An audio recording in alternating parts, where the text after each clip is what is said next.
na hijirar ma'aikin Allah annabi Muhammad sallallahu alaihi wasallama daga Makka zuwa Madina. Wannan darasi shine gaba ta biyu daga darasin da muka kasa kashi biyu. Muka gabatar da ɓangaren farko, muka yi alkawarin idan Allah ya ba mu dama za mu gabatar da kashi na biyu. Shine darasi akan rayuwar barzakh da kuma firgicin tashin kiyama. Mun yi darasi na farko akan rayuwar barzakh da rayuwar bayan mutuwa, amma muka ce bayani akan tashin kiyama da firgicin cikinsa shi kuma za mu jinkirta shi sai Allah ya ba mu dama. To yau gashi Allah ya ba mu damar, walillahi alhamdu wal minna. Muna watan ƙarshe kafin watan Ramadan, don haka muka zaɓi wannan gaba domin ta zama ɗaya daga cikin jerin nasihohi da karatuttuka da za a yi kamar yadda aka saba a wannan masallaci, wanda bawan Allah da ya ɗauki nauyin gina masallacin da kuma gayyato masu yin nasiha domin amfanin kansa da mu gaba ɗaya, Malam Ibrahim Muhammad Ibzar hafizahullah yake jagoranta, kuma muke yin karatun nan tare da shi. Muna masa addu'a ta alkhairi domin shi ne ma wanda ya zaɓi wannan maudu'i. Mun amfana kwarai da gaske da abin da muka karanta a wancan karo, muna fatar mu amfana a wannan karon ma. To amma sai dai bayani akan tashin kiyama bayani ne da yake da faɗin da ba zai yiwu a cikin karatu ɗaya irin wannan, wanda ba za mu wuce awa guda ba har mu samu damar faɗar dukkan abin da ake iya faɗa akan tashin kiyama. Tashin kiyama ya wuce wasa. Kai ka ce kusan dukkan saƙonni na alƙur'ani mai girma da ma hadisan manzan Allah sallallahu alaihi wasallam suna kunshe da darasi akan tashin kiyama, ko bayani akan ranar, ko bayani akan tanadi domin ranar. Domin gaba ɗaya wannan rayuwar kacokam ɗinta rayuwa ce ta jarabawa domin karɓar sakamako a ranar. Don haka ranar ita ce asalin ginshikin ibada gaba ɗaya, domin a ranar ne za a tattara ibadar da masu ibadar da waɗanda suka ƙi yin ibadar domin a yi sakamako a kanta. Don haka dole a cikin wannan karatun ba zai yiwu mu mai da shi darasi na karatu ba, sai dai zama darasi na wa'azi, tunda abin da ake bukata shine firgitarwa da razanarwa domin saƙo ya isa zuwa ga zukata akan irin tanadi da ya kamata mu yi da kimtsi da ya kamata mu zama muna ciki domin shirin fuskantar wannan rana da babu ɗaya daga cikin mu face tare da shi za a yi. Saƙon da yake cikin darasin shine wani darasi za mu ɗauka daga abubuwan firgici da za mu ji, kamar yadda muka saba ji akan abubuwan da za su auku a ranar kiyama. Bukatar mu ita ce mu samu ƙarin imani, bukatar mu ita ce mu samu ƙarin kyautatuwar ayyuka na gari, bukatar mu ita ce mu samu ƙarin daidaito akan tafarki na nagarta, tafarki madaidaici, siratullahil mustaqim, wanda ranar sakamako wannan daidaiton zai yi mana amfani. Idan har muka samu wannan, to manufar wannan darasi mun cimma ta. Don haka ba zai yiwu a ce mu karanto dukkan nassoshi a cikin kowace magana ba. Ta yiwu mu rika tsallake waɗansu nassoshin, waɗansu za mu tsallake su da sanin mu bar su haka kawai, waɗansu za mu iya tsallake su saboda ba mu sani ba, waɗansu kuma za mu iya tsallake su saboda mantuwa. Dole in faɗi wannan uzuri saboda kar mutum ya yi tsammani za mu iya karaɗe bayani akan tashin kiyama daga farko har ƙarshe. Taron da za a yi shekara 50,000 ana yi, ba za mu iya gama shi a cikin awa ɗaya ba. taro ne da zai tara dukkan halittun Allah, kuma sai ya shafi dukkan abin da Allah ya taɓa halitta daga cikin halittu, waɗanda suke da rai da waɗanda ba sa da rai. Wannan taro sai ya shafe su, sawa'un suna cikin waɗanda za a yi wa hisabi ko kuma ba sa cikin waɗanda za a yi wa hisabi. Taron da sai ya jijjiga kowa da kowa, kuma taro ne da Allah ya riga ya kimtsa, ya sa masa ranar nawa ga wata ne, kuma da yaushe za a fara. Allah ya riga ya gama kimtsa komi, kuma babu wani abu cikin tanaje-tanajenta wanda a ce sai a lokacin ne kafin a shirya. Babu abin da Allah bai gama shiryawa ba. A yanzu hakan nan ma, saboda shirye-shiryen wannan rana, tun daga farkon halitta zuwa yau din nan, mutane suna ta tafiya, ana ta taruwa a wani wurin da can ne madakata, kuma can ne dukkanmu ma za mu je. A kan irin wannan shiri ne yasa kullum kake ji wane ya mutu, wane yana kan hanyar mutuwa, wane ya daɗe da mutuwa, wane ya mutu har an manta da shi. Kai ne ka manta da shi, amma Ubangijin da ya karɓe shi bai manta da shi ba. Duk ana ta shirye-shirye ne na haɗuwa a wancan ranar.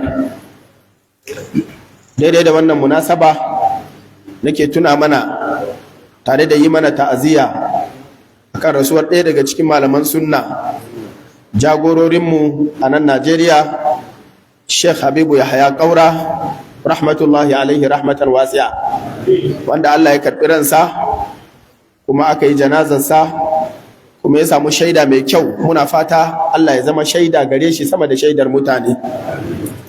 Muna kuma isar da ta'aziyya ga iyalai da 'yan uwa da malamai da jagororinmu na sunna a wannan ƙasa da wannan babban rashi. Tashin kiyama babban darasi ne, musamman in mun tuna da wannan bawan Allah da darasin da ya yi a shekarun baya, waɗanda tarihi ba zai manta da wannan darasin ba akan wannan magana da muke da tashin kiyama. Shi dai kan yanzu kai ka ce kiyamarsa ta tsaya, tunda ya riga ya bar wannan duniya. Duk wanda ya riga ya shiga cikin jerin matattu, to ai wannan kan kamat kiyamatuhu. Mu ne yanzu muke kan hanyar da za a iya shiryawa domin ranar, amma wanda ya riga ya mutu ba maganan shiri ya ƙare. Wannan duniyar tamu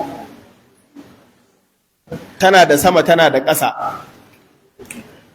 Akwai lokacin da wannan rayuwar za ta ƙare,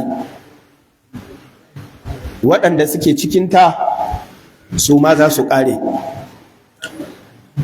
Ina dai so in baku haƙuri, ina kuma roƙon Allah ya bani mallakar zuciya da za mu iya wannan darasi a cikin nutsuwa, kuma in samu damar in faɗi duk abin da na ji cewa ina so in faɗa.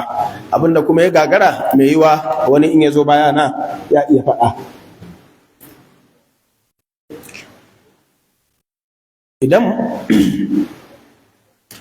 Idan muna magana akan tashin kiyama, muna magana ne akan wata gaskiya ta tabbas. Duk wanda ya shakka a kanta ya yi akan banza. Babu abin da za a fasa cikin abin da Allah ya yi alkawari.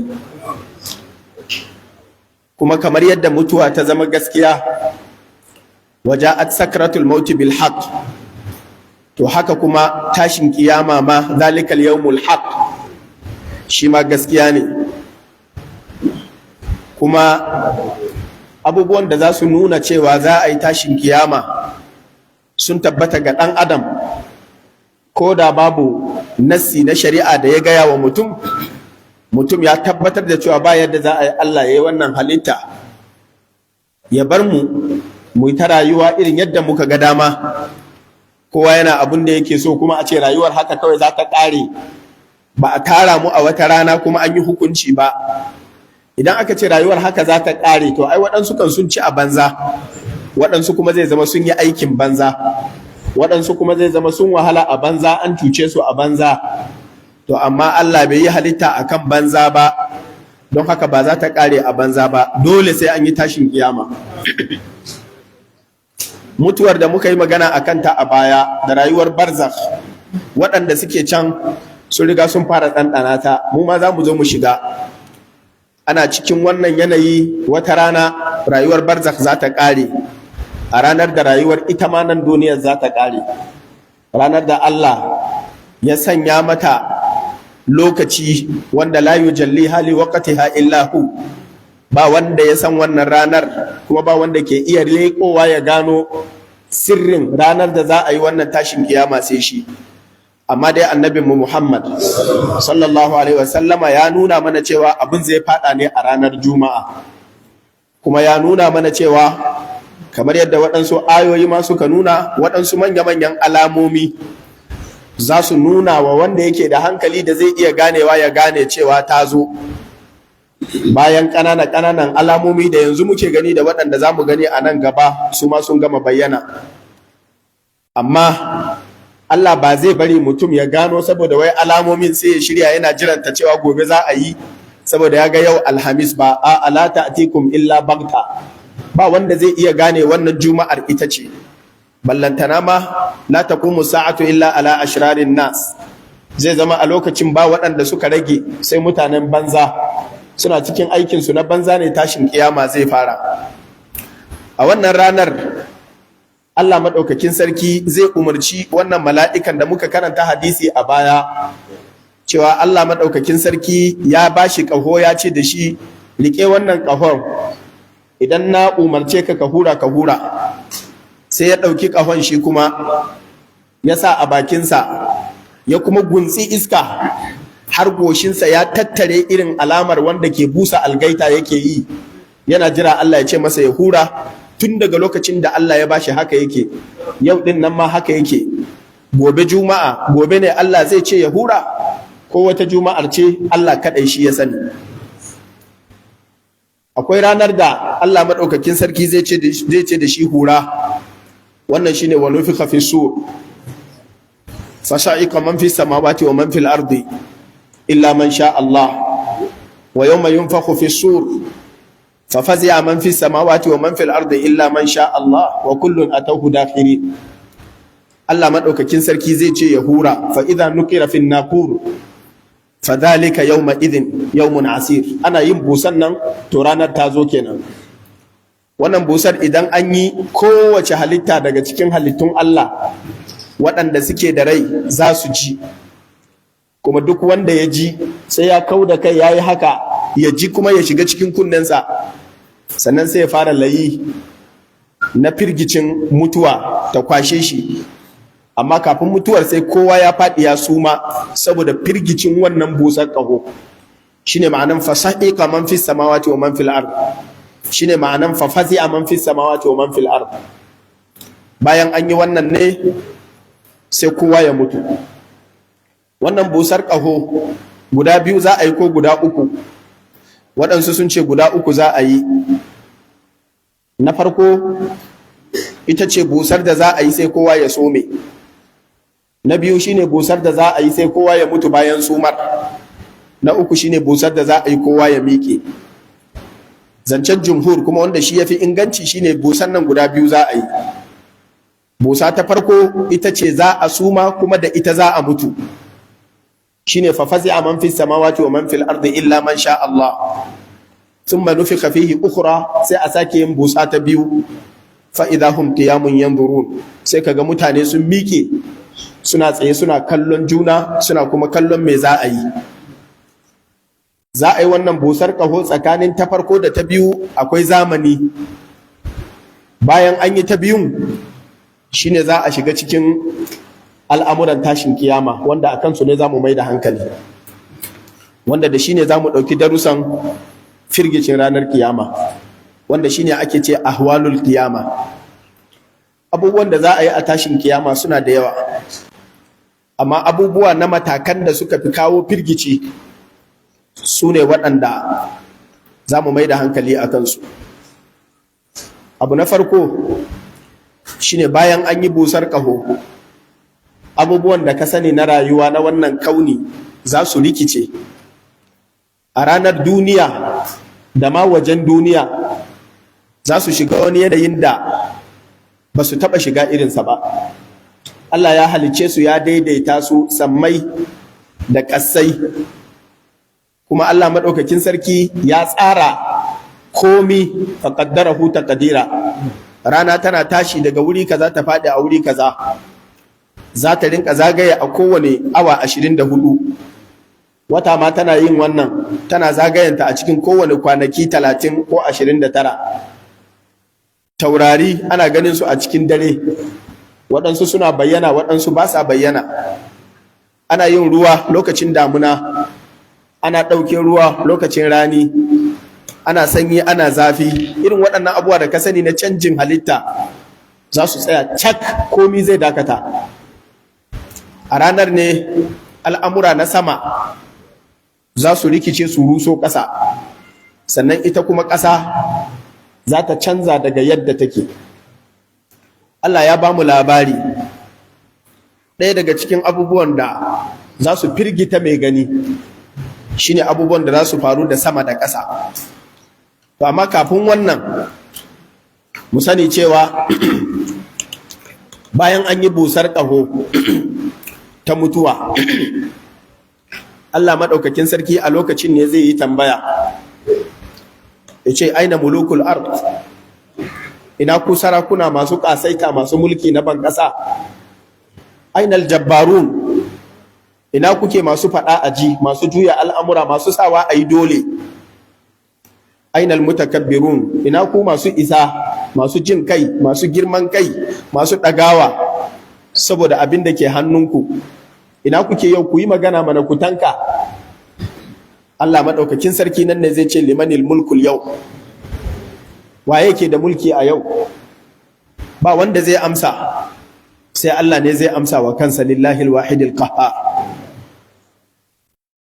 Sai Allah maɗaukakin sarki da ganin damansa sai ya ce mutane su tashi. Kafin a yi wannan tashin, Allah zai sa ƙasa ta girgiza,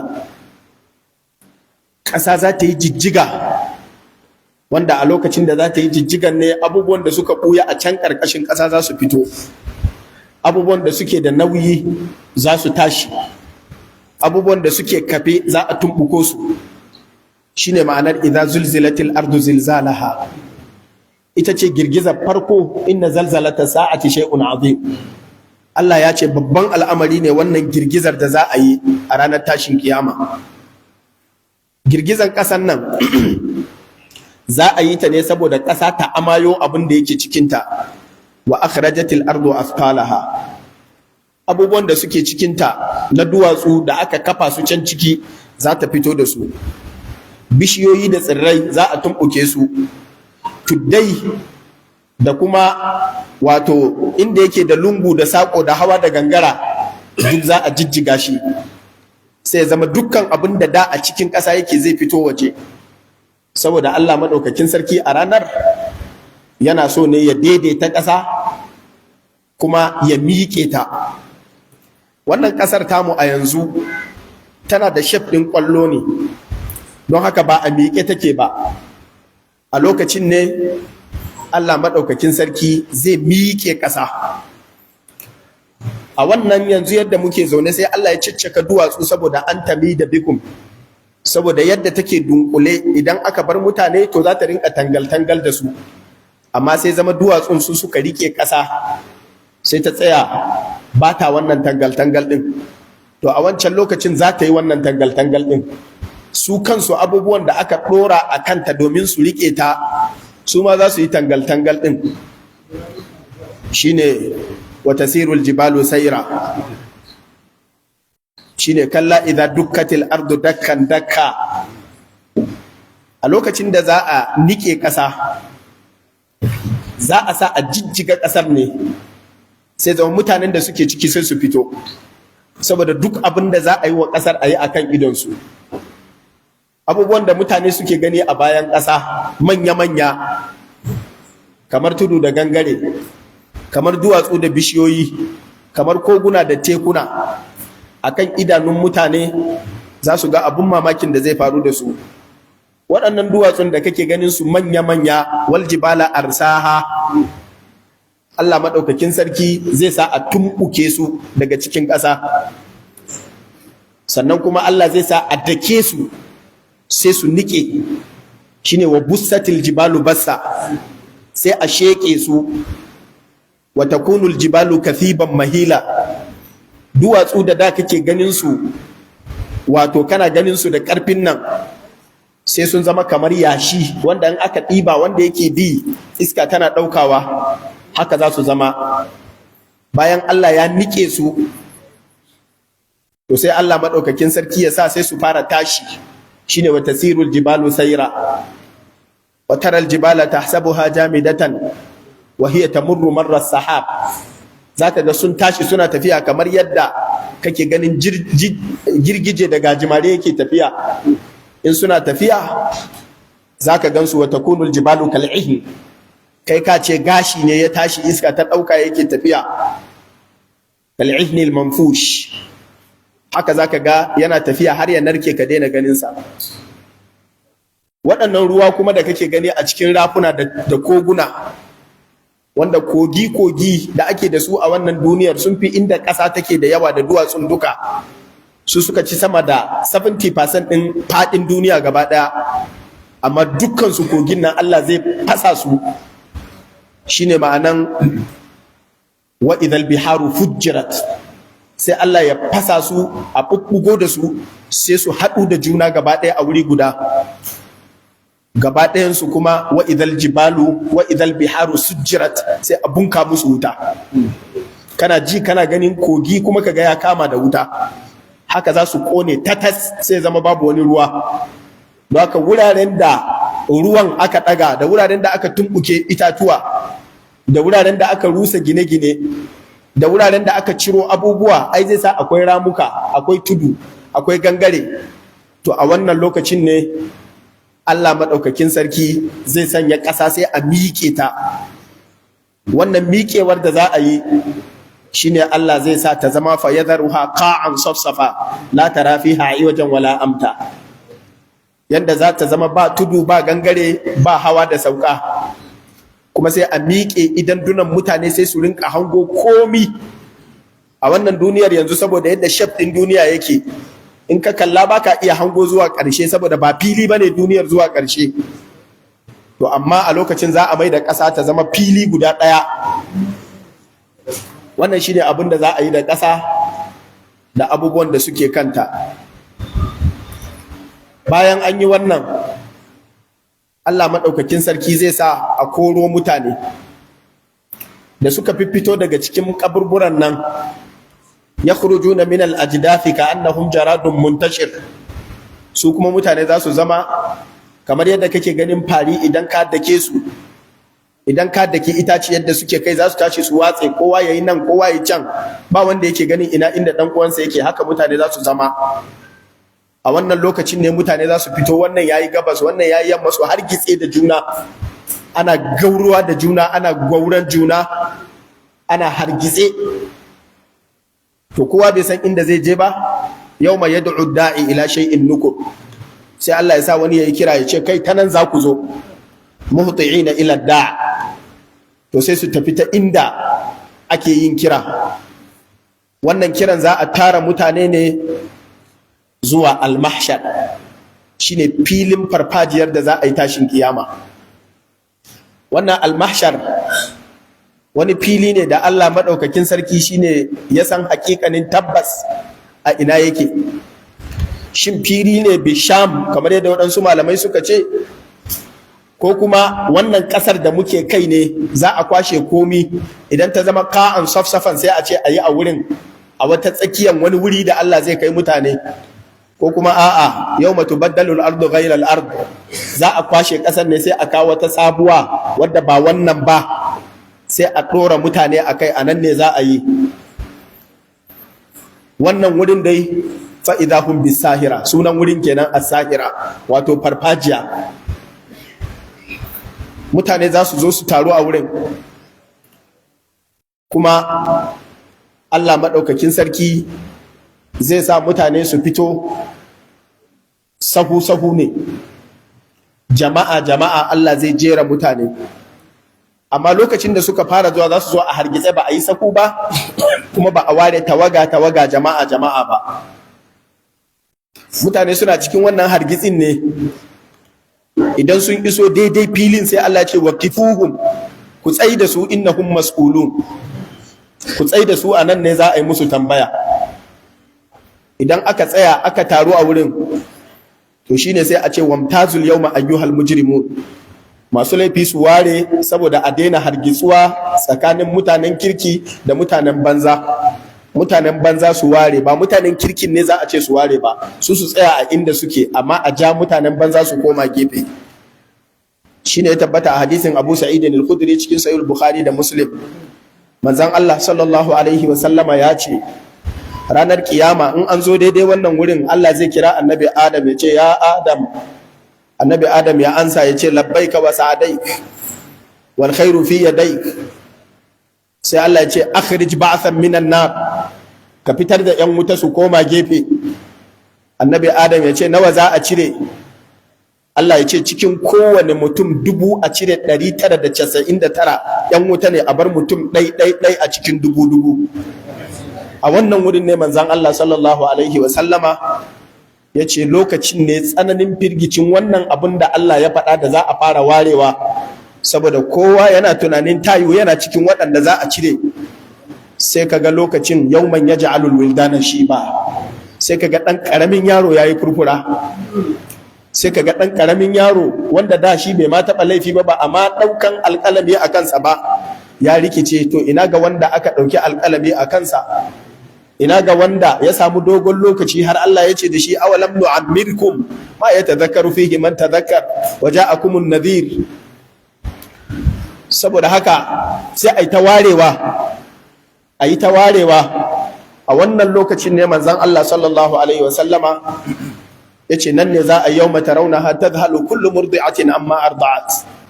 Zaka ga uwa da ɗan jaririnta da za ta haifa tana shayarwa, amma za ta yi wurgi da shi. Wata da'u kullu zati hamlin hamlaha, wadda ta mutu da tana da ciki, ta zo da cikin yana ciki, amma a lokacin tsananin firgici zai sa shi ma yana jin tsoro, don haka zai fito ba tare da ya sani ba, ita ma za ta fitar da shi, bata sani ba, bata tsaya ta dube shi ta ga wane ne ba, shi ma zai gudu. Yawma yafirru al-mar'u min akhihi wa ummihi kenan. Don haka ɗan jariri ya gudu, ɗan cikin ciki ma ya gudu, ballantana babba, shi kuma ina zai je? To ana cikin wannan hargitsi ne sai Allah maɗaukakin sarki ya ce dukkan mutane za su fito, kuma Allah maɗaukakin sarki bayan ya tara su an fara warewa. Wannan warewar da za a yi, za a ware mutanen banza gefe, amma mutanen banzan ma kowa da irin jama'arsu. Waɗanda suka yi bauta ta gumaka za su bi layin 'yan bautar gunki. Waɗanda suka bauta wa cross, kamar yadda annabi sallallahu alaihi wasallam ya ce, kamar kiristoci za su bi cross. Waɗanda suka bauta wa rana za su bi ɓangaren bautar rana. Waɗanda suka bauta wa kowane abu cikin halittu za su koma iya inda ya dace da su. Shine watara kullu ummatin jafiya, kullu ummatin tud'a ila kitabiha. Dukkan mutane in suka je ɓangaren inda nasu yake sai su gurfana, sai su yi kneel down, ana jiran mai Allah zai ce. To su kuma muminai suna gefe, an ware an cire daga cikin mutanen banza a ciki.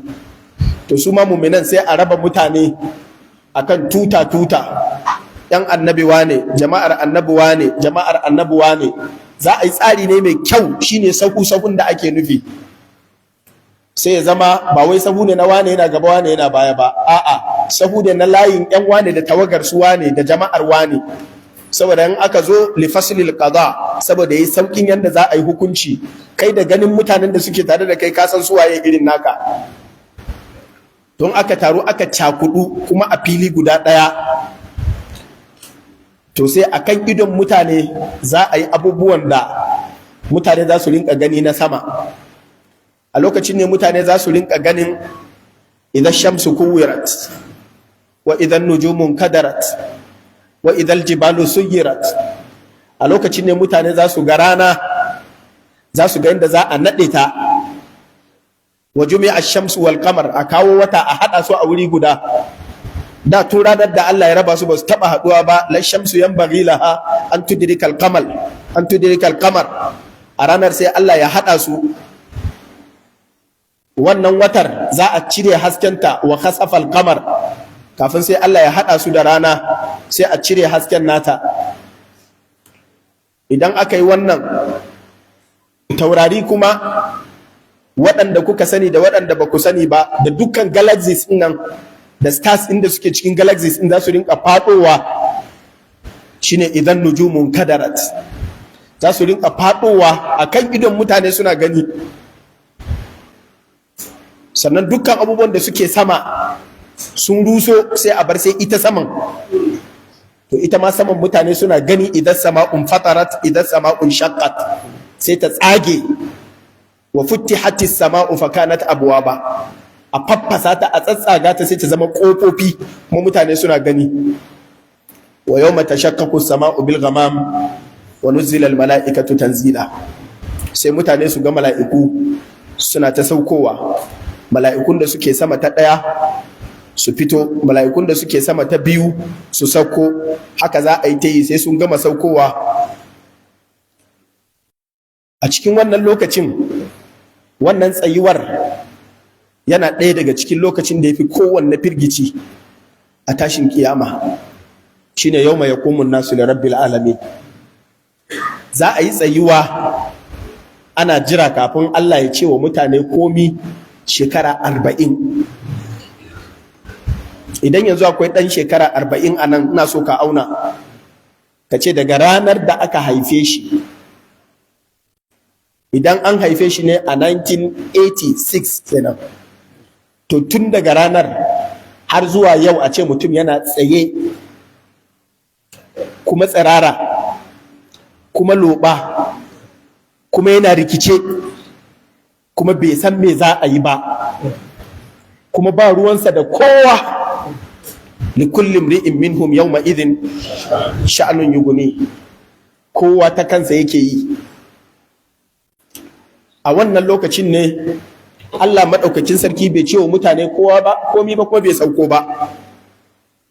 A wannan lokacin ne masu laifi waɗanda suke cikin group ɗin 'yan laifi za su fara yin gumi, saboda wannan ranar da kaji an ce idan shamsu kuwirat, an cire haskenta saboda a duhu ake so a bar masu laifi, amma an bar zafinta ba a taɓa shi ba. Lokacin ba a jefa su a cikin wuta ba, sai a ce rana ta matso kusa da kawunan mutane, sai ta zo gwargwadon mil 1. Mafi tsayin takadirin mil shine a ce mile da kake kirgawa. Wannan ranar tamu ina so ka auna, idan ana tsananin zafin rana karfe 12 ko karfe 1, yaya kake ji? Amma tsakaninmu da rana daga nan zuwa ka isa inda rana take kilomita miliyan 150 ne. Za a matso da ita sai ta zama mil 1. Ta yiwu ma mil ɗin da manzon Allah sallallahu alaihi wasallam yake nufi, yana nufin gwargwadon tsayin abin masayin tozali ne. Haka marwayacin hadisin ya ce, ban sani ba wani irin mil manzan Allah yake nufi, ka bar shi akan mil irin na distance in tafiya. A ce abunda yake nesa da kai da mil miliyan 95, 95 million miles ne away from the sun yanzu mu muke. Amma ka ji zafin da kake ji idan ana lokacin tsananin zahira, to sai a matso da ita ya zama 1 mile away.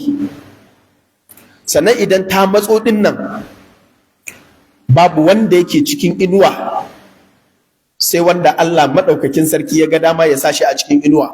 Saboda ga ranar kusa-kusa, wata irin inuwa za ka shiga? Waɗanda Allah ya ga dama ne kaɗai zai sa su a cikin inuwa, amma duk sauran suna cikin tsananin zafi. A wannan zafin ranar ne mutane za su zama gwargwadon imaninsu ko gwargwadon fajircinsu. Akwai mutanen da rana saboda daɗewa a tsaye da yadda mutane suke in an yi ciko an yi cinkoso ana gogayya da juna, da yadda ranar take da zafi, da kuma yadda aka matso da jahannama to sai zama wurin gaba ɗaya ya ɗauki zafi mai tsanani yadda zai sa mutum yana fitar da gumi ga kuma firgicin tsoro. Mutum ko ana AC in ya ji tsoro zaka ga yana fitar da gumi, to ballantana ana cikin tsanani na tsoro bai sanya za a yi ba. Shi da ya fito kamar fara ya yi ta can, an ce ya zo nan, ya zo ya tsaya a nan, ya ji ta ko ta ina an tare shi, ba inda za a yi iskan numfashi, ga rana a kusa, gashi kuma yu'ta yawma idin bi jahannam. Manzon Allah sallallahu alaihi wasallam yace za a matso da jahannama, laha 70,000 zimam, tana da ragama wanda aka jajjata da shi guda 70,000, ma'a kulli zimamin 70,000 malakin yajrunaha. Kowane linzami ɗaya akwai mala'ika 70,000 suna rike da shi. Don haka mala'iku biliyan 4 da miliyan 900 su ne waɗanda za su jawo ta. Mala'ikun Allah, ba faɗan adam ba, ƙarfin mala'ika, amma saboda girman wutan jahannama, waje a yau mai idin bi jahannam, za a matso da shi a ce ba a can rami za ake so ta ci gaba da zama ba, ta matso saboda mutane su ganta, kuma kowa daga cikin waɗanda ya cancanta ya ganta sai ya ganta. Shine wara al-mujrimunan na, shine thumma latarawunnal jahim kenan, thumma latarawunnaha aynal yaqin.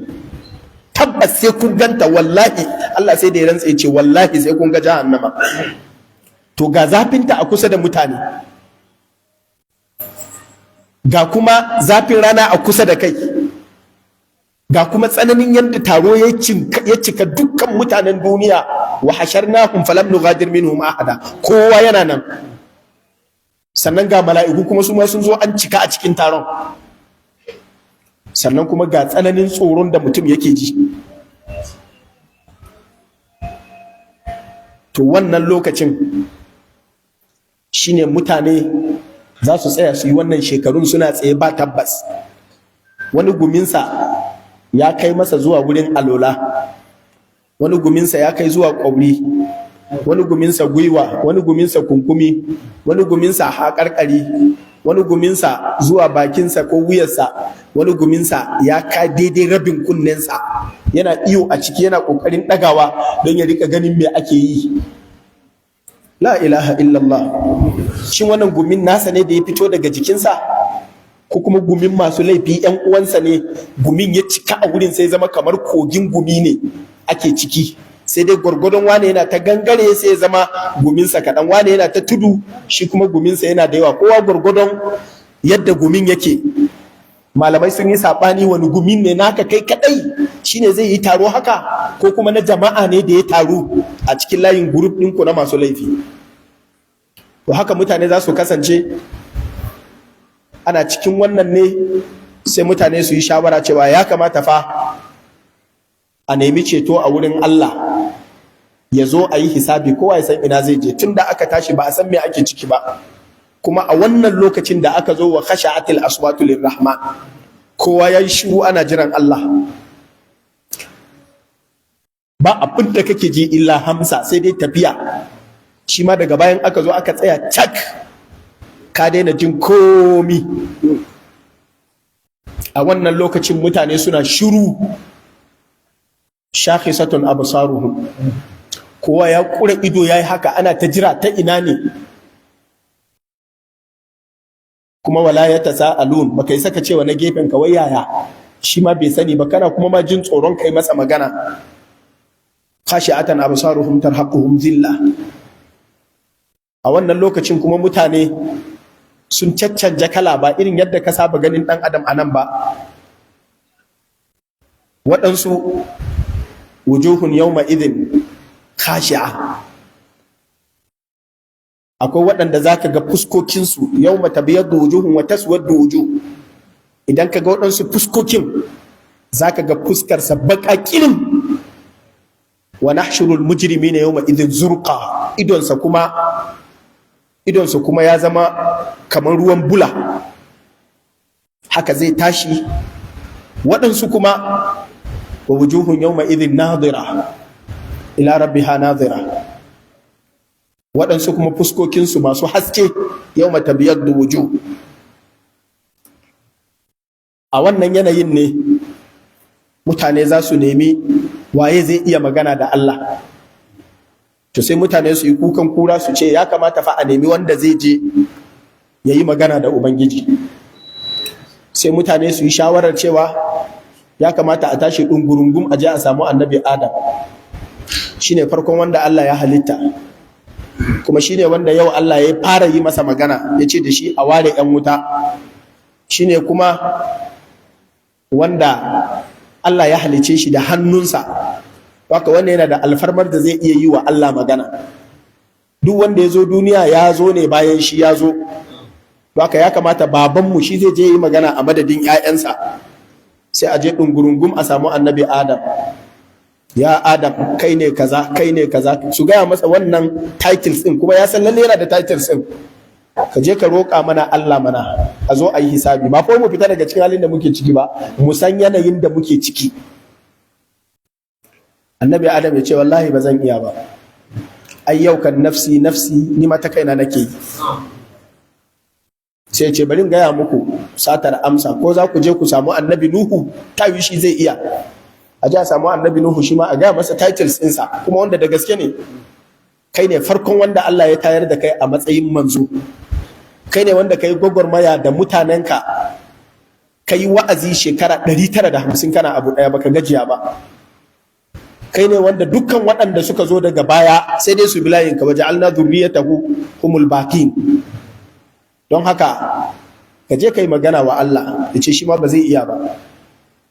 Annabi Ibrahim, annabi Musa alaihi salam, annabi Isa alaihi salam, sai ƙarshe bisa ga shawarar annabi Isa alaihi salam sai mutane su je wurin Muhammadun Rasulullah sallallahu alaihi wasallam. Za a je a same shi a gaya masa titles ɗinsa.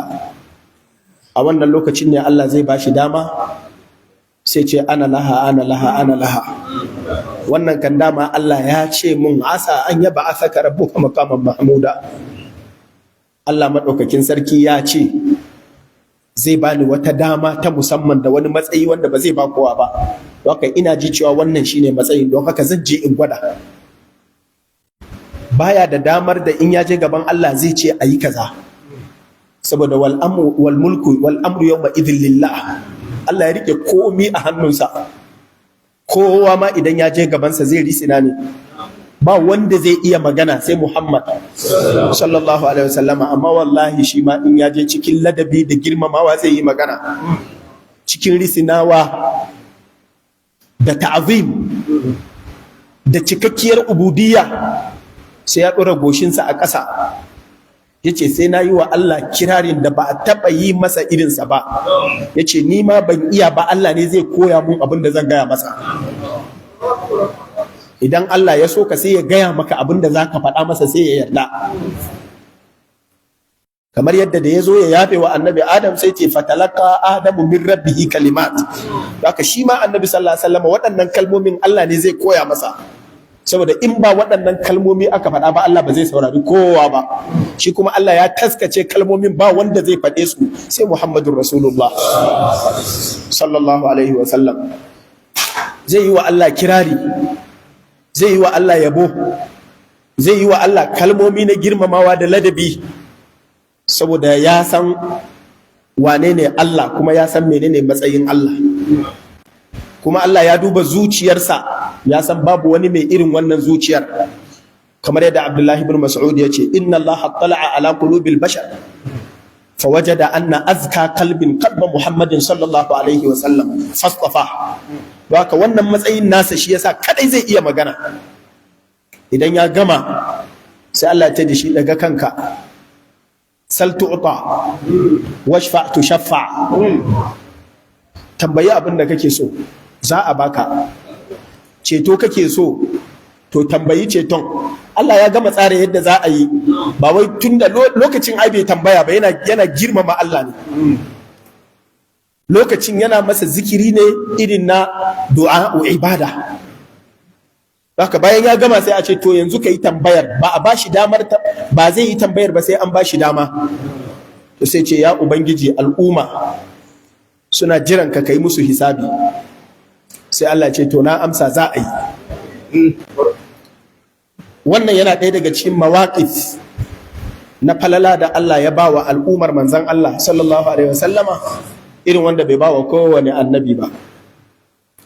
A cikin lokacin da ake cikin taron wannan shekara 40 ɗin da za a yi a cikin gumi da tsananin zafin ranar nan, kishiwa zai dami mutane, amma manzon Allah sallallahu alaihi wasallama Allah zai ba shi dama al'ummarsa za su sha ruwa. Shi yasa malamai suka ce wurudul haud na manzon Allah sallallahu alaihi wasallama sau biyu za a yi, ɗaya a cikin arasatul qiyama, ɗaya kuma in an zo shiga aljanna wanda za a sha alkautar. Haka idan kishi ruwa yayi tsanani, zafin rana yayi yawa, duk da cewa da yawa daga cikin al'ummarsa suna cikin inuwa, amma suna jin kishi ruwa kuma an daɗe ana tsaye, su ma tare da su za a yi wannan tsayuwar. To amma tsananin jin wahalar kafirai ne za su fi. Shi yasa Allah ya ce fa zalika yawma idin yawmun asirun alal kafirin ghairu yasir. Kaga mafhumin sa ga mu'minai zai zama da sauki kenan. Su ne waɗanda la yahzunuhumul faza'ul akbar, tsananin firgicin nan su ba zai daga musu hankali ba. To amma Allah ne ya sani, ina ciki kai kana ciki, Allah ne ya sani.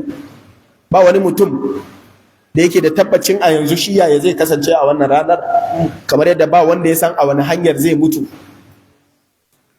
A wannan lokacin manzon Allah sallallahu alaihi wasallama idan aka zo shan wannan tafkin, shine wanda waɗanda suka yi watsi da sunnarsa za su zo akan za su sha, sai mala'iku suna koransu, sai manzon Allah sallallahu alaihi wasallama ya ce ai jama'a ta ne. Sai a ce masa waɗannan baka san me suka yi ba bayanka, sun canza abin da ka bari. Sai annabi ya ce a kore su, to su ba za su sha wannan ruwan ba. Haka za su zauna a cikin wannan zafin da tsananin da firgicin, su kan waɗannan yahzunuhumul faza'ul akbar. Ina ce su ma al'umma manzon Allah ne sallallahu alaihi wasallama, amma su yan kawo canji ne, su yan bid'a ne, su mabarnata ne, su ba su tsaya akan tafarkinsa zalla ba su tsaya akan sunnarsa ɗoɗar ba, suna haɗe-haɗe da haɗin gambiza, akwai shi akwai wani ma, to wani kuma lokacin shi ma yana cikin yan wa khashatil aswatu lirrahman, shi ma baya cewa komi, la yatakallamun illa man adina lahu arrahman wa qala sawaba. To a wannan lokacin sai Allah madaukakin sarki ya yadda cewa zai yi hisabi, a lokacin ne za a yi waja a rabbuka wal malaku saffan saffa. A wannan lokacin ne Allah maɗaukakin sarki zai zo da kansa. Hal yanzuruna illa an ya'tiyahumullahu fi dhulalin min al-ghamami wal mala'ika wa qudiya al-amr wa ila Allah turja'ul umur. Allah maɗaukakin sarki zai sauko zuwa wannan mahshar, zuwa arasatul qiyama, sai ya sauko zuwa kursiyinsa daga al'arshinsa, in ji manzon Allah sallallahu alaihi wa sallam. To a wannan lokacin ne sai a yi tabayurus suhuf, sai a yi wad'ul kitab. Tunda Allah maɗaukakin sarki ya zo, mala'iku duka sun zo, za a fara, to aiki yanzu za a fara, sai a fara jefa takaddun mutane. Kowa a fara jefa takaddu, kowa ya cafke takardarsa. Kuma takaddun nan za su zo a lokaci guda ne, kuma kowace takarda kamar yadda mala'ika da aka aiko shi ya ɗauki ranka bai yi kuskure ya je ya ɗauki wani ba, hakan aka aiko da takardarka ba za ka karɓi takardar kowa ba sai taka. Kowa zai karɓi takardarsa, fa amma man utiya kitabahu bi yamini, wannan kan fa sawfa yuhasabu hisaban yasira. Kaga ba a yi hisabin ba kenan, shi yasa aka ce tatayurus suhuf. Wanda ya karɓi tasa takardar, to wannan hisabinsa akwai alaman zai zo da sauki. Wa amma man utiya kitabahu bishimali, wanda za a bashi ta hagu, wara a zaharihi, da wanda za a bashi ta bayansa, za a juya kansa a kula hannunsa ta baya, sai a bashi kuma a juya kansa a ce ya gani ta can. Sai Allah maɗaukakin sarki sai ya fara hisabi, sai a kawo littafin da ke kunshe da rekod ɗin ayyukan mutane gaba ɗaya, wanda daga ciki ne aka kwakwafi na aikin kowa, shine wa wudi alkitab. Sai Allah ya kawo shine wa indahu ummul kitab. To wannan littafin wa ashraqatil ardu bi nuri rabbiha wa wudi'a alkitab. Lokacin da Allah zai sauko da duk ana cikin duhu ne, sai ƙasa sai ta ɗauki haske, tunda mun ce idan shamsu kuwirat an cire wa rana haskenta, ana cikin duhu ne fa duk ake wannan abun. Ka san kuma ɗan adam ya fi tsoro a cikin duhu sama da in akwai an alamar haske, baya ganin komi amma yana jin abin tsoro kuma an hana shi magana. Saboda haka kowa lalube yake yi, to sai ƙasa sai ta ɗauki haske a lokacin. To waɗansu suka ce a daidai wannan lokacin ne za a canza ƙasa, shine yawma tubaddalu al-ardu ghayra al-ard. Shine nana Aisha ta ce wa manzon Allah sallallahu alaihi wasallama, to a ina za a ajiye mutane tunda za a kwashe ƙasa a canza wata? Sai annabi sallallahu alaihi wasallama ya ce ala sirat, akan sirati za a tura su, tunda sirati ba ƙasa bane, sai a canza ƙasa sai a dawo da su wurin. Waɗansu malamai kuma suka ce a'a, wannan ƙasar dai tubaddalu al-ardu ay tubaddalu suratan wa halan wa hay'atan, ba wai tubaddalu fi zatiha ba ita ce za a cire a kawo ta ba, ita din ce za a canza mata, sai a cire dattin da yake kanta, a kwakwashe duk abin da mutane suka ajiye na saboda yanzu za a fara hisabi, sai wurin ya zama fili tarwal. To wannan shine za a yi wa wannan kasar da muke kai, sai ta zama ta dace da a fara hisabi. Waɗansu kuma suka ce za a ɗauko ƙasa ta 7 ne, sai a juya ƙasar, sai a ɗauko ta ƙasa sai ta koma ta sama, sai zama a kanta ne za a ɗora mutane. Allahu a'lam. Kai dai tubaddalu al-ardu ghayra al-ardi was samawat wa barazu lillahi al-wahid al-qahhar. Sai kowa ya fito fili, yanzu ana ganin kowa, yanzu an haska kowa ya ga kowa, to nan ne yanzu za a fara hisabi. Don aka kawo wannan littafi sai a fara wa mutane kididdiga. Abin da yake da firgici na gaba shine wa nada'ul mawazin al-qist al-yawm al-qiyamati fala tuzlamu nafsun shay'a. Sai a kawo mizani, sai a kawo sikili wanda za a rika auna aiki, saboda Allah madaukakin zai ya tarki ya ce al-yawma tujza kullu nafsin bima kasabat la zulma al-yawm. Yau ba zalunci ko na misqala zarratin ne, yau sai an auna. Don haka sikelin da za a ajiye din yana da sharpness ɗin da idan abin da aka ɗora gwargwadon zarra ne sai ya motsa. Shi ne faman ya amal mithqala dharratin khairan yarahu. Idan sharri ne sai ya motsa, sai ya nuna iya gwargwadon taƙinsa. Babu wani ma'auni a wannan duniyar da yake iya auna, ko da a ce ƙwayar yanzu idan an buɗe taga, kai kuma kana hango hasken da tagar ta yi, sai kana gano su ‘yan ƙananan abubuwa wanda kana hango su amma kace za ka kama ba za ka gan su ba, inda za a ɗora akan abu ba za ka gane nauyinsa ba. To Allah yana da abun da zai iya auna wannan abun, shine wa nada'ul mawazin al-qist li yawm al-qiyamati fala tuzlamu nafsun shay'an. Ko dan wannan ne aikinka, za a zo a ɗora maka, ina aikinka sai ka kawo. Idan aka zo aunawa, shin kai ne za a ɗauka kai da kai aikin a ɗora a kai? Shin littafin nan da aka baka wanda aka rubuta ayyukanka shi za a ɗora a kai? Shin ayyukan ne za a mai da su tangible, sai su zama kamar yadda ake mai da abu mai nauyi sai a ɗora? Wanne ne ɗaya daga ciki? Kowane ɗaya daga ciki waɗansu malamai sun faɗa, Allahu a'lam. Waɗansu ka ce duka ne za a yi. Wani in ya zo shi awansa wa shi da kansa za a yi, shi kansa za a ɗora. Wani in aka zo za a ɗora takardunsa ne, wani kuma aka zo aikin ne za a mai da su kamar yadda kake ganin abin da kake taɓawa kuma kake ji, sai a ɗora a kai. faman thaqulat mawazinuhu fa ulaika humul muflihun wa man khaffat mawazinuhu fa ulaika alladhina khasiru anfusahum.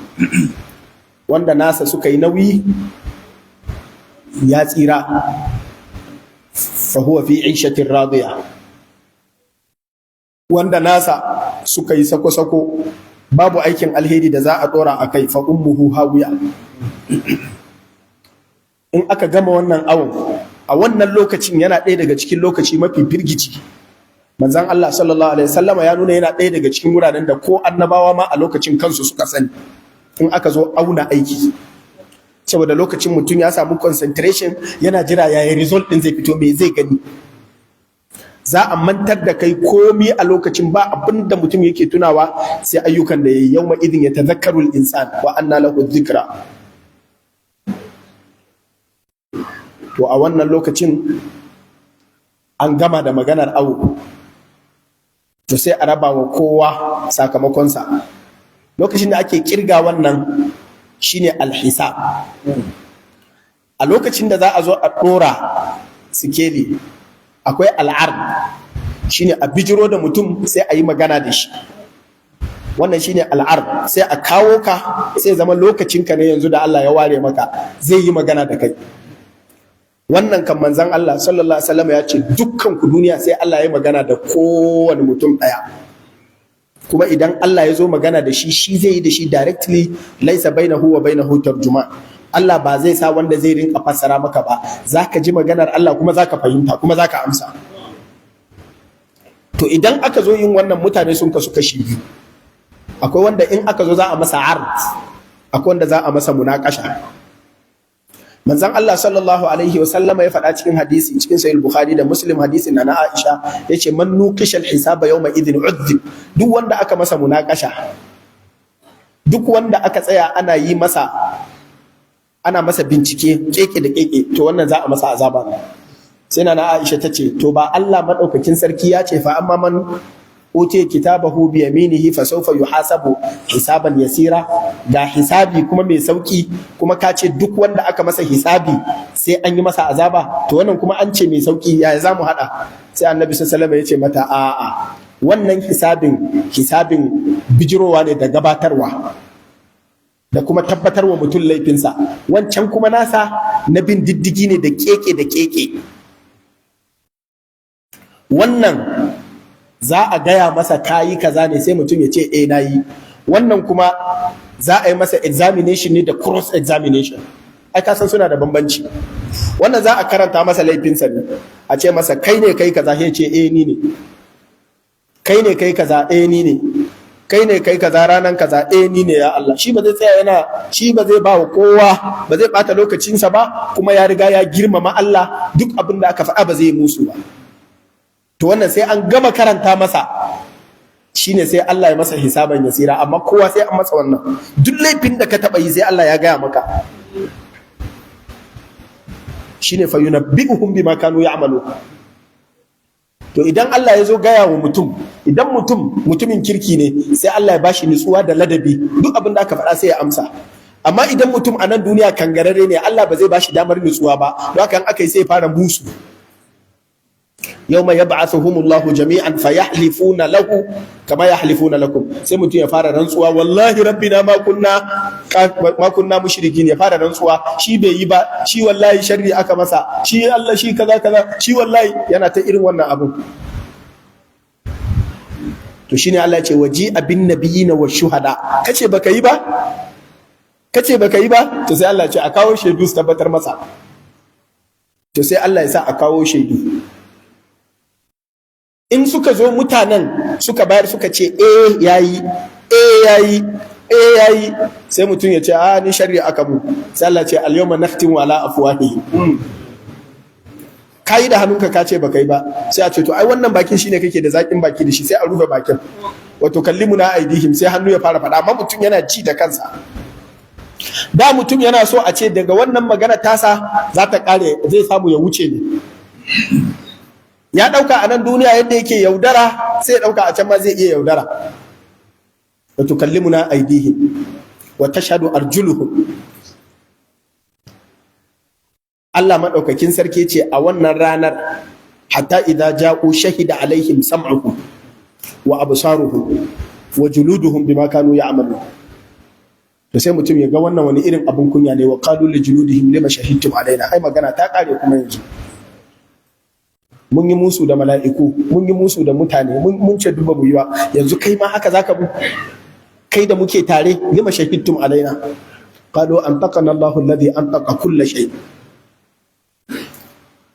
Don haka yanzu a nan kan magana ta kare, an yanke masa hanzari kenan.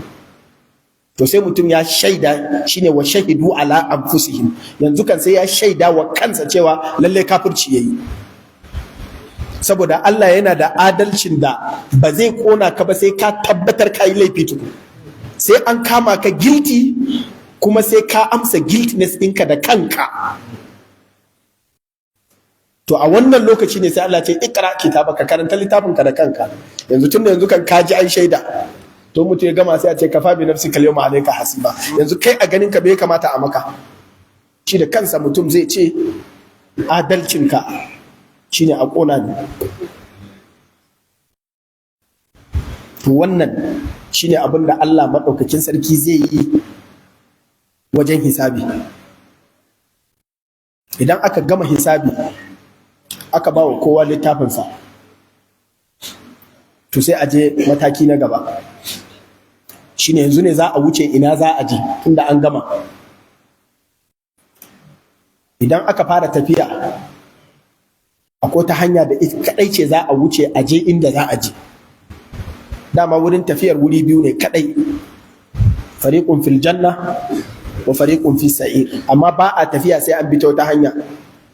Wannan hanyar ita ce ɗaya daga cikin hanyar da yafi kowace hanya firgici, ita ce as-sirat. Akan wutar jahannama, asali wutar jahannama rami ne. A wannan cikin ramin sai Allah ya sa a ɗora gada. Ina so ka auna a ƙwaƙwalwarka yaya faɗin wuta take. Wutar da aka ce mala'ika 70,000 akan kowane linzami ɗaya guda 70,000, kenan mala'ika kusan biliyan 5 su suka kawo ta. Ya kake ji girmanta yake da faɗinta? To akwai gada kwaya ɗaya, ba wanda zai je aljanna sai ya bi ta wannan hanya, ba wanda zai shiga wuta sai ya hau kan wannan tudu. Manzon Allah sallallahu alaihi wa sallama ya ce wannan gadar ba gada bace da aka yi da karfe, ba gada bace da aka yi da siminti, ba gada bace da aka yi da kankare irin wanda ka sani. Gada ce da abin da Allah ya ga dama ya yi da ita, wadda take siriri kamar siririn gashi, wadda take da kaifi kamar kaifin takobi, sai aka ɗora a kan gada. Duk wanda zai wuce aljanna sai ya bi ta nan. Wannan ya ishi ɗan adam shiga uku, wannan ya ishi ɗan adam firgici. Na rantse da Allah, Ubangijinmu ya ce wa in minkum illa wariduha kana ala rabbika hatman. Allah ya ce wallahi sai kowa ya hau kan wannan wurin, kuma kowa sai ya bi ta jahannaman da kuke ji din, ko ka fada a ciki ko ka wuce. Amma a ce ba ruwanka da jahannama ko ta hanyar ta baka bi ba, wallahi baka isa ba ko kai waye. Wannan yana ɗaya daga cikin wuraren da Allah zai nuna cewa shine rabbul alamin. Za a zo a cunkoso mutane su hau. Al-Imam Al-Qurtubi a cikin At-Tazkira yace ya kai bawon Allah ka auna a kwakwalwarka yaya dan adam yake yi akan ƙasa ma idan yana cikin tsoro kace yayi tafiya baya iya tsayuwa. Yaya dan adam idan bai da nutsuwa ko yana cikin tsananin firgici ko a cikin duhu kace masa ya tafi, ya yake karkata, ya yake makyarkyata. To ya zaka kwatanta da mutumin da aka ce ta hanyar wutar jahannama zai wuce kuma ya ga wutar a ƙasa? Don Allah ina so ka auna zurfin da yake.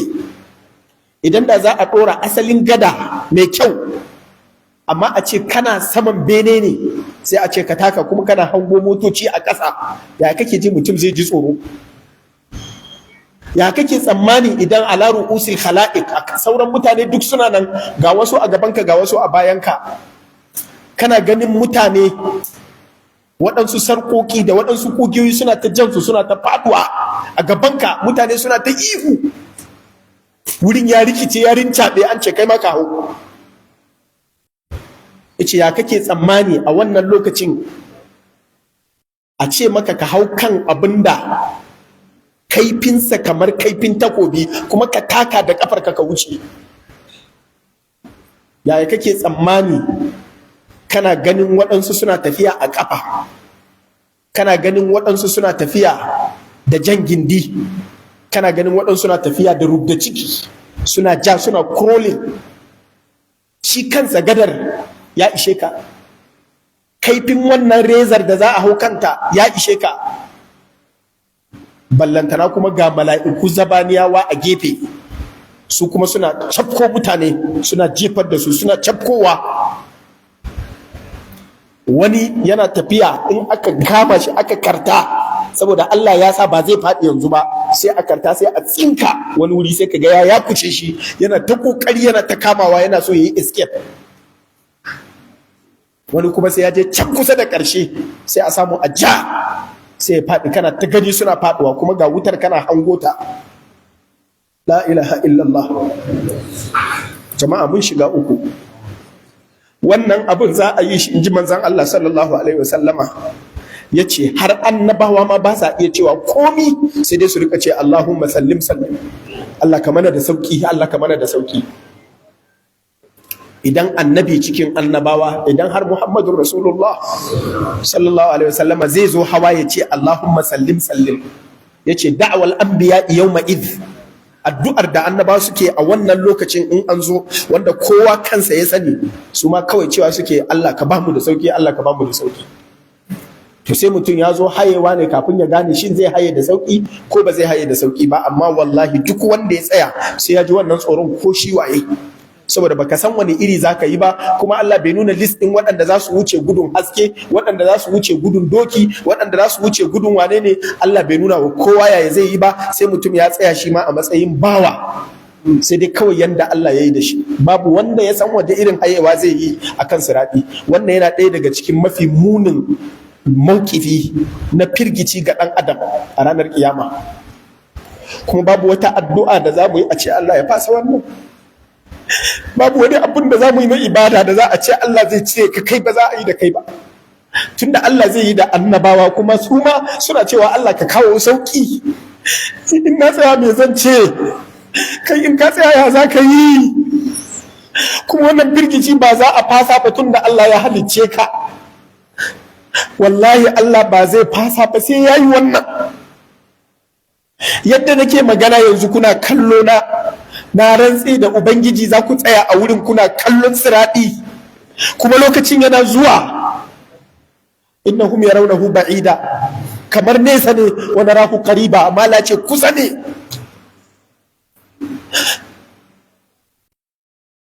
Allah ka rangwanta mana. Allahumma sallim sallim. Waɗanda za su yi sa'ar wuce ba za su wuce, idan aka ja ka tsaya, waɗanda suke gaba za su jira na baya. Don Allah na so ka auna kwana nawa za a yi ana wannan kafin mutane su gama wucewa, shekara nawa za a yi. Idan ka hada daga farko zuwa nan, fi yawmin kana miqdaruhu 50,000 sana, shekara 50,000 za a yi ana wannan harka. Kuma billahi allazi la ilaha illa huwa, da kai za a fara kuma da kai za a gama. Kuma babu wani maukifi da za a yi a ce za ka gudu, ko a ce ana yin abin sai daga baya a fargar da kai a ce gashi an gama a wuce. Tir da waɗanda suke batar da bayin Allah, tir da waɗanda suke yaudarar da waɗansu, gharrahum fi dinihim ma kanu yaftarun, suke cewa mutane abin cikin sauki ne, wani ma zai iya hanawa, wani ma zai kwashi mutane, wani ma zai kwashi. Waɗannan yan tatsuniya, tir da waɗannan da suka canja koyarwar manzon Allah sallallahu alaihi wasallama. Wannan abun tsoron da annabawa suke jin tsoro, wani zai ɗauka kamar wasa ne. Kalla saya'lamun, thumma kalla saya'lamun. Waɗannan ayoyi da suka sa manzon Allah sallallahu alaihi wasallam, saboda ya san Allah gaskiya ne, ya san wannan ranar gaskiya ne, ya san wannan firgicin da gaske ne, wannan abun ne fa yasa ya fara furfura. Wallahi ba damuwar duniya ko rikicin cefa ne yasa manzon Allah ya furfura ba. Hadisi ya tabbata cikin sunan Tirmidhi wanda Albani ya inganta. Abubakar ya ce wa manzon Allah sallallahu alaihi wasallam, shibta ya Rasulullah, manzon Allah ka fara furfura. Manzon Allah sallallahu alaihi wasallam ya ce shayyabatni Hud wa akhawatuha, suratu Hud da yan uwanta, suratul waqi'a, amma yatasaalun, wal mursalati urfa, idha sama'un fatarat, idha shamsu kuwirat. Yace waɗannan su suka sa na fara furfura. Ta yaya zan yi ba zan yi furfura tun daga nan duniya ba, bayan na san ga abin da za a yi da gaske. Yawman yaj'alul wildana shiba, yan ƙananan yara ma za su yi furfura, ni yanzu na zama dattijo ba zan yi furfura ba. Ya ba zan yi furfura ba? ina ji a cikin suratu Hud Allah ya ce yawma ya'ti la takallamu nafsun illa bi idni faminhum shaqiyyun wa sa'id. Mutane kashi biyu ne, da mutanen banza da mutanen kirki. Wanne ne kai baka sani ba? Ya ba zan yi furfura ba, ya ba zan yi furfura ba ranar da Allah ce idza waqa'atil waqi'a, idan mai aukuwa ta auku, khafidatur rafi'a, za ta dankufar da waɗansu, za ta ɗaga waɗansu. Ina cikin waɗanne. Ya ba zan yi furfura ba akan amma ya tasa'alun, bayan Allah ce kalla saya'lamun, za su sani. Ya ba zan yi furfura ba bayan Allah ya ce idan shamsu kuwirat wa idan nujumun kadarat, can ya ce alimat nafsun, wallahi za ku sani ma ahdarat, duk abin da ka zo da shi za ka sani. Ya ba zan yi furfura ba. Mutum ya ɗauka wannan abun wasa ne. Duk wanda ya ɗauki addini da wasa zai gane cewa ranar addini ba ranar wasa ba ce. Ranar kiyama Allah ya kira ta da yawmuddin. Ba abin da zai fitar da kai a ranar sai ranar addini kadai. Kuma duk abin da ka yi a baya da shi za a yi aiki, ba abin da ka zo da shi wai a ranar kace za ka yadda ba. La tanfa'u nafsan imanuha lam takun amanat min qabl aw kasabat fi imaniha khaira. Idan a baya baka yi ba, a wannan ranar ba wani abin da zai iya komi. Abin da kai a baya shi ne zai maka amfani a gaba. Sai an wuce siradi, yan wuta sun riga sun fada a cikin wuta, sun auka a cikinta. Nasuqul mujrimina ila jahannama wirda. Idan aka zo jamsu za su shiga wuta din, kama su za a riƙa yi a kifar da su a ƙasa. Fa kubbat wujuhuhum fin nar, kifa su za a yi ta kansu, kuma za a rinka jan su ne da ƙasa. Kuma ka ga mutane suna tafiya upside down, ta kansa yake gungurawa. Haka za a rinka jawo mutane, yuhsharuna fin nari ala wujuhihim zuqu massa sakar, ka ɗanɗana ƙunar sakar ka ji, ta fuskar ka za ka ji.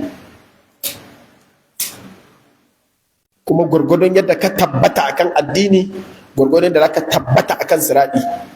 Gwargwadon yadda ka rika rawar kafa addini, gwargwadon yadda za ka yi rawar kafa a can. Kuma gwargwadon yadda duniya ta shagaltar da kai akan lahira, gwargwadon yadda za ka shagaltu ba za ka samu damar concentration ba da nutsuwa. Nutsuwarka akan addini da nutsuwarka akan lahira gwargwadon nutsuwarka akan siradi. Wannan shine adalcin Allah kenan. Sai an gama taruwa ne a kofar, a tsakanin siradi, tsakanin inda wuta take da inda aljanna take. Sai a tara mutane gaba ɗaya, to sai a yi hukunci na ƙarshe tsakanin 'yan aljanna. Hatta idan hudhibu wa nuqqu, a wurin da za a tsaya sai a ce wani ya taɓa taka wani, ba a yi magana a can ba, wani ya yi kaza, wani ya yi kaza. Saboda ranar kiyama fa yawma idin yatazakkaru al-insan, ko me ka gani sai ka tuna. To kana tuna wani ya taɓa maka kaza, gashi za ku shiga aljanna, to sai ka rama. Shi ma sai an rama, an gama komi da komi wa kowa. To sai zama an maida mutane gaba ɗaya ihwanan.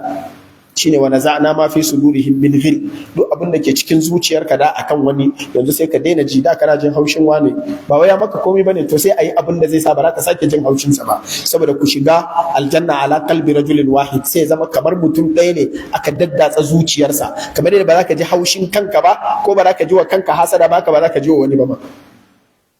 To wannan ne zai sa kana ganin wani a sama a aljanna a sama da kai, amma ba za ka ji haushi ba. Kana ganin wani yana ƙasa da kai, ba za ka ji wani damuwa ba. Gashi dan uwanka ne, gashi za ka iya ziyartarsa, zai iya ziyartar ka, amma matsayin ku daban-daban ne. Idan ba irin wannan zai zama a cikin aljanna akwai jin haushi da damuwa. Wanda yake sama sai rinka jin damuwa, ya ba dauko mun wane ba. Wanda yake ƙasa sai rinka jin damuwa, ya wane ya fi ni. To duk wannan shine an cire wa naza'ana ma fi sudurihim min ghil.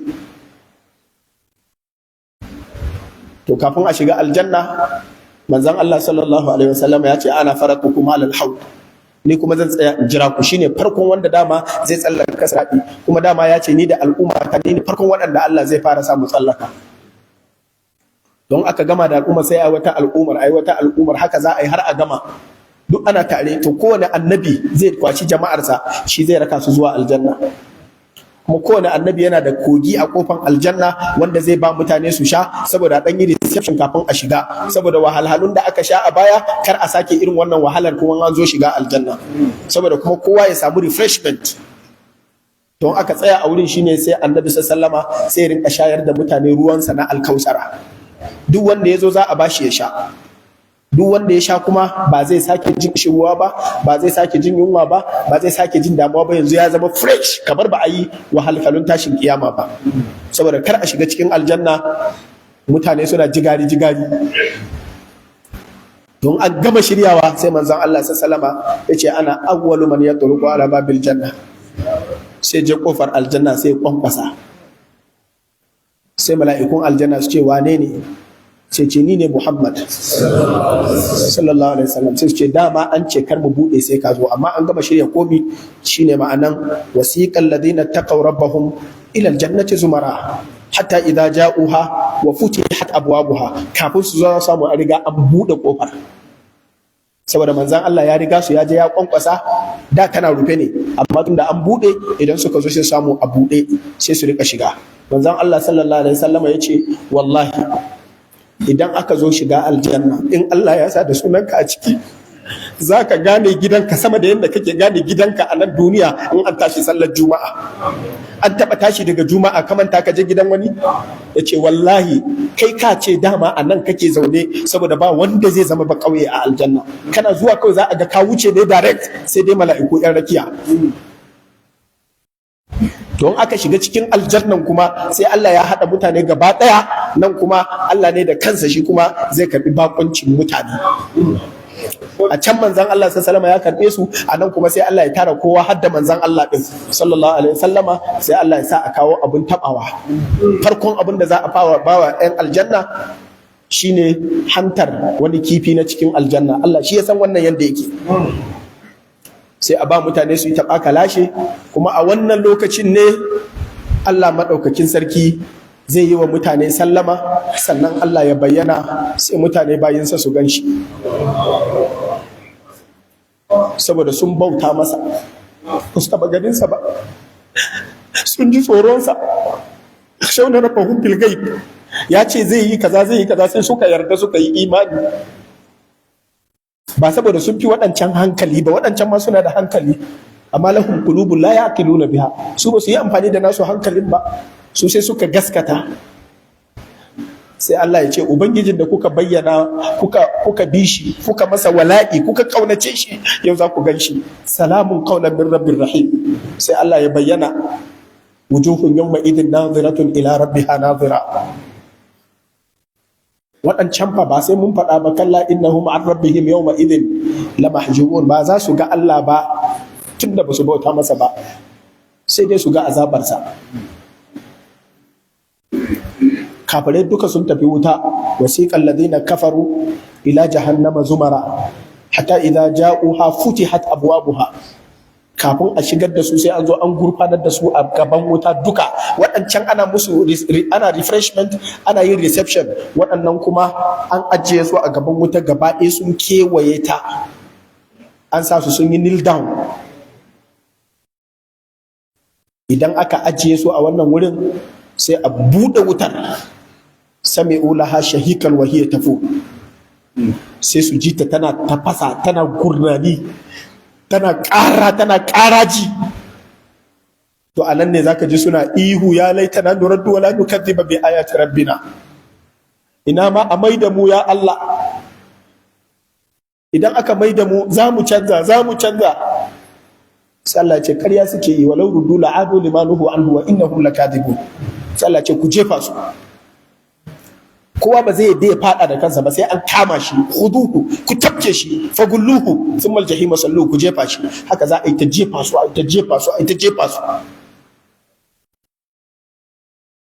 to sai sun gama. To ina kuma munafikai yan tsaka tsakiya. Lokacin da ake layi za a sa kafirai a can baya, mu'minai suna can gaba, sai a sa munafikai a tsakiya. Daga mu'minai sun kare sai munafikai suna bin su. Idan aka zo tafiya din nan, sai mu'minai su zo da hasken su, to sai sun wuce munafikai kuma sun zo sai su ga an ɗauke wuta. A sai da suna ganin hasken muminai ne, shine wa'annan innal munafiqina yukhadi'una Allah wa huwa khadi'uhum. Zaka ga yadda Allah zai rama musu wannan yaudara. Ba sun yaudari Allah, sun yaudari muminai ba, sai su rika bi suna ta tafiya yan akwaso, sai muminai sun gama wucewa sai su ga duhu ta baya, dama duhu ne na kafirai. Sai su ce unzuruna naktabis min nuri, ku jira mu mana mu tafi tare, mun daina ganin haske, ai kun tafi kuma kun bar mu. Tilar ji'u wara, sai su ce ai hasken yana can baya, ku koma ku je ku ɗauko. Suna juyawa fa duriba bainahum bisu, sai a sa katanga ta raba tsakanin inda muminai yake, su kuma waɗannan munafukai sai a jefa su, shine inna Allaha jami'ul munafiqina wal kafirina fi jahannama jami'a. Kuma in suka fara fadawa sai an kai su can karkashi, shine innal munafiqina fi darkil asfal. Sune waɗanda suka ce sun yi imani na ƙarya. Jama'a, wannan a takaice ne. Shi yasa nace muku darasin wa'azi ne ba karatu ba. Mun tsallake nasoshi da yawa, mun tsallake bayanai da yawa, amma dai abin da muke fata shine nasiha da gargaɗi akan firgicin kiyama ya shiga cikin jikinmu, ya ratsa kwakwalenmu, ya zauna a zukatanmu, ko mu ji tsoron Allah, mu ji tsoron wannan ranar. Allah maɗaukakin sarki ya ce inna zalzalata sa'ati shay'un azim. Ba abin da Allah ya ɓoye mana, ya ce abin da za a yi a ranar kiyama babban abu ne. Ya ce kuma ku ji tsoron wannan ranar, wakhshaw yawman la yajzi walidun an waladihi wala mauludun huwa jazin an walidihi shay'a. Kuma Allah ya ce wannan alkawarin ba zai fasa ba, inna wa'adallahi haqq. Ya ce a wannan duniyar ne ake iya mantawa da wancan ranar, fala taghurrannakumul hayatud dunya. Ya ce abin da zai iya mantar da kai ga wannan shine shaitan, ya ja mana kunne a kansa, wala yaghurrannakum billahi al-gharur. Allah maɗaukakin sarki ka amintar da mu yawmal faza'il akbar. Allah ka tserar da mu a ranar da mutane za su kamu. Allah ka tserar da mu a ranar da za ka yi azaba. Allah ka tserar da mu daga azaba. Allah ka yi mana rahama, Allah ka yi mana gafara, kurakuran mu Allah ka yafe mana. Allah ka sauƙaƙa mana al'amuran mutuwa, ka sauƙaƙa mana al'amuran rayuwar barzakh, ka sauƙaƙa mana al'amuran tashin kiyama. Abin da muka yi daidai Allah ya ba mu lada, kuskure Allah ya yafe mana. Wa sallallahu wa sallam wa baraka ala nabiyina محمد وعلى آله وصحبه أجمعين. والسلام عليكم ورحمة الله وبركاته.